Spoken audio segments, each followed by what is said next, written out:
ओम सादर नमस्ते जी। आप सबका हार्दिक स्वागत है हमारे चैनल RA to RA में। आइए हम अपनी वैदिक कक्षा का फिर से आरंभ करते हैं और आज का हमारा जो विषय रहेगा वह रहेगा हम क्या चाहते हैं।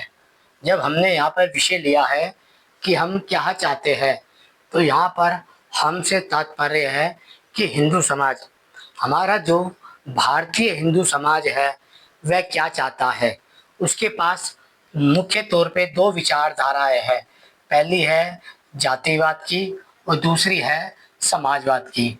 जातिवाद वह विचारधारा है जिसके कारण भारत हजार वर्ष की गुलामी में रहा, जिसके कारण वह गुलाम बने, जिसके कारण उन्होंने कई उत्पीड़न सहे हैं, कई शोषण सहे हैं और कई अत्याचार सहे हैं, जिसके कारण उन्होंने अपने ही देश में ऐसी जीवन जिया है जो बिल्कुल नरकीय जीवन होता है, दुखमय जीवन होता है।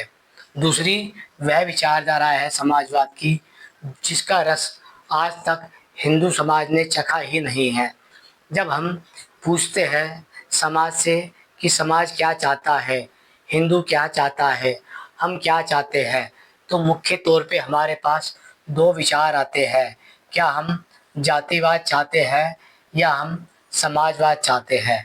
अब जब ये प्रश्न हम हिंदू समाज से पूछते हैं तो इसमें मुख्य तौर पर हिंदू समाज इसका उत्तर नहीं दे पाता।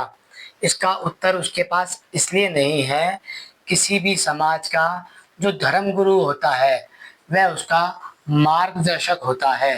अर्थात किसी भी समाज का जो धर्म गुरु होता है वह उनका मार्गदर्शक होता है।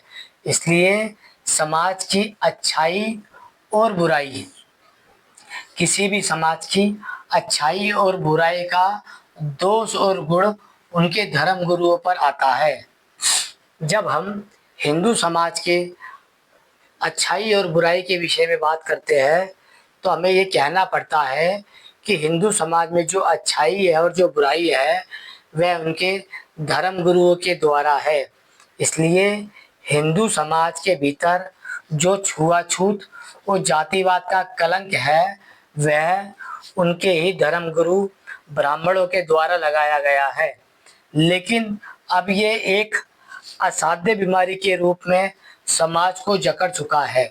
जब हम हिंदू समाज की बात करते हैं तो हिंदू समाज एक जातीय समूह के रूप में दिखाई देता है, जिसमें ब्राह्मण जाति, क्षत्रिय जाति, राजपूत जाति, जाट गुज्जर जाति, वाल्मीकि जाति, जाटव जाति, धोबी जाति, धानक जाति, कनक जाति या फिर यादव, मौर्य, कुशवा, प्रजापति जातियाँ, अनेक प्रकार की जातियाँ आती हैं, जिनमें निषाद जाति और अनेक प्रकार की अग्रवाल गुप्ता जातियाँ भी सम्मिलित हो जाती है। लेकिन जब हम इस जातिवाद के बारे में बात करते हैं तो इस समाज का जो जातिवाद और छुआछूत का कलंक है वह उनके धर्म गुरु ब्राह्मणों के द्वारा लगाया गया है। अब यह जातिवाद का, छुआछूत का कलंक इतना असाध्य हो गया है कि अब इसका इलाज नहीं मिलता, इसलिए हम इसे लाइलाज बीमारी समझते हैं। लेकिन जब हम पूछते हैं समाज से कि समाज क्या चाहता है, तो समाज के पास अपनी कोई बुद्धि नहीं होती। उसकी बुद्धि उसका धर्म गुरु होता है। यदि धर्म गुरु उसे कह देगा कि आप एक साथ कुएं में कूद जाओ तो वह कुएं में कूद जाएगा। यदि वह कह देगा कि आप भेड़ बकरी की तरह चलिए तो वह भेड़ बकरी की तरह चलेंगे। और यदि वह कह देगा कि आप जातिवाद करिए तो वह जातिवाद करेंगे। इसलिए जो हिंदू समाज के धर्म गुरु है, जो आज का ब्राह्मण वर्ग है, उन्होंने ही हिंदू समाज में जातिवाद और छुआछूत को आज असाध्य बीमारी के रूप में खड़ा कर दिया है। इसका मुख्य ये कारण है कि जो धर्म गुरु है उन्होंने धर्म को धंधे के रूप में खड़ा किया हुआ है, जिसके कारण वह मूर्ति पूजा, तीर्थ पूजा, प्रकृति पूजा के कारण समाज को अलग अलग प्रकार से ठगते हैं। इसलिए वह कभी नहीं चाहते कि हिंदू समाज जातिवाद और छुआछूत के कलंक से बाहर आए, क्योंकि जातिवाद और छुआछूत का सबसे अधिक जो लाभ होता है वह ब्राह्मण वर्ग को होता है, जिसे हम पौराणिक ब्राह्मण वर्ग भी कहते हैं। लेकिन जब ये बात समाज को बताई जाती है तो समाज इस बात को स्वीकार नहीं कर पाता, क्योंकि वह सभी लोग अपने अपने धर्म गुरुओं पे इतना विश्वास करते हैं जितना विश्वास वह ईश्वर पर नहीं करते। आज समाज में जो बीमारी छुआछूत और जातिवाद की उत्पन्न है वह उनके ही धर्मगुरु ब्राह्मणों के द्वारा उत्पन्न की गई है।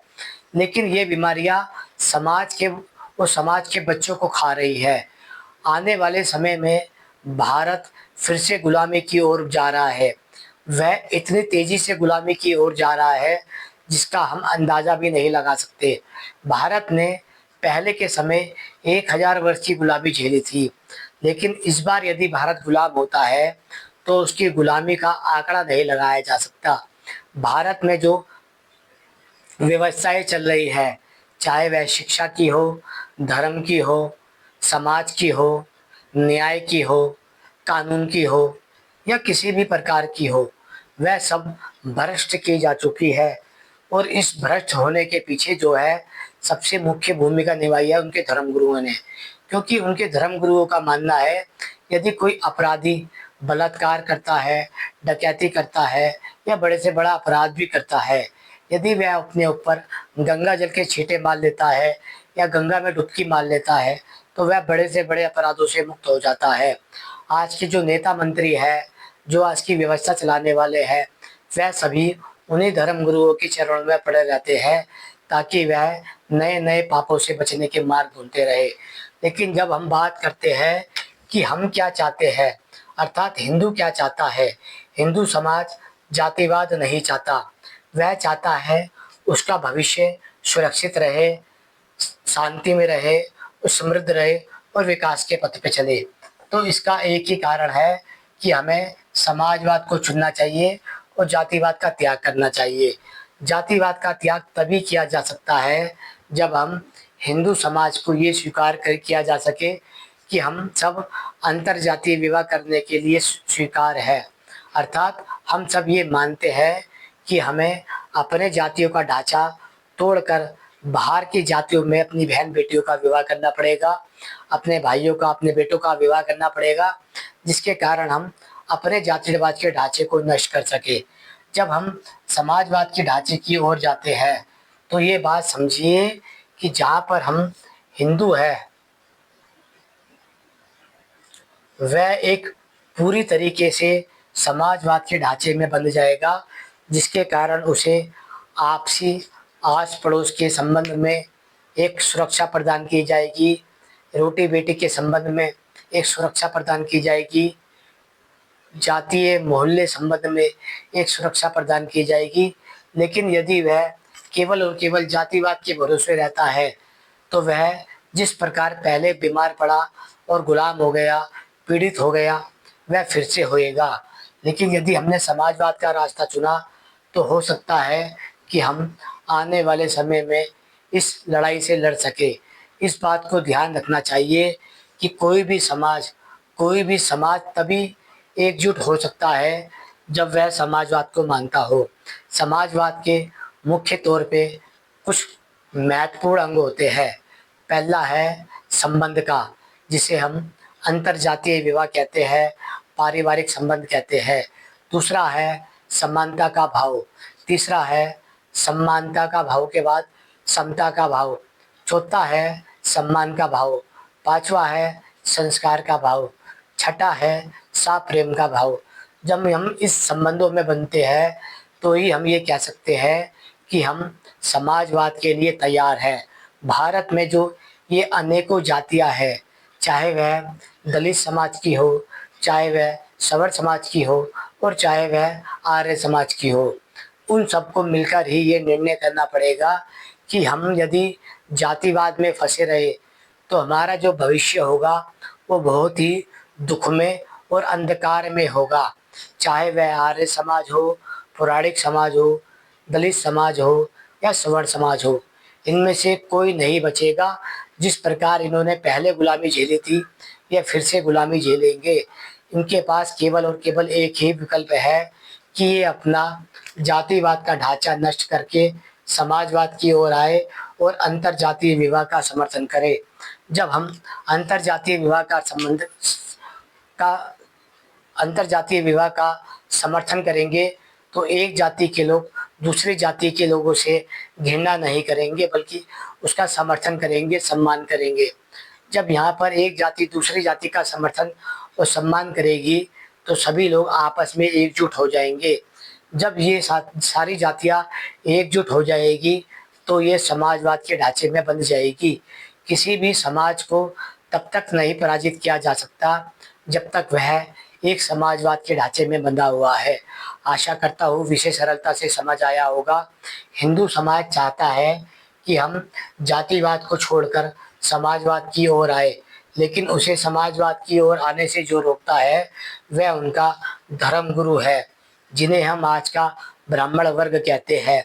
इसका अर्थ है हिंदू समाज का जो पहला शत्रु बना हुआ है वह है पौराणिक ब्राह्मण वर्ग, जो उन्हें जातिवाद के ढांचे से बाहर निकलकर नहीं आने दे रहा, जिसके कारण वह समाजवाद के रूप में नहीं उभर पा रहे हैं।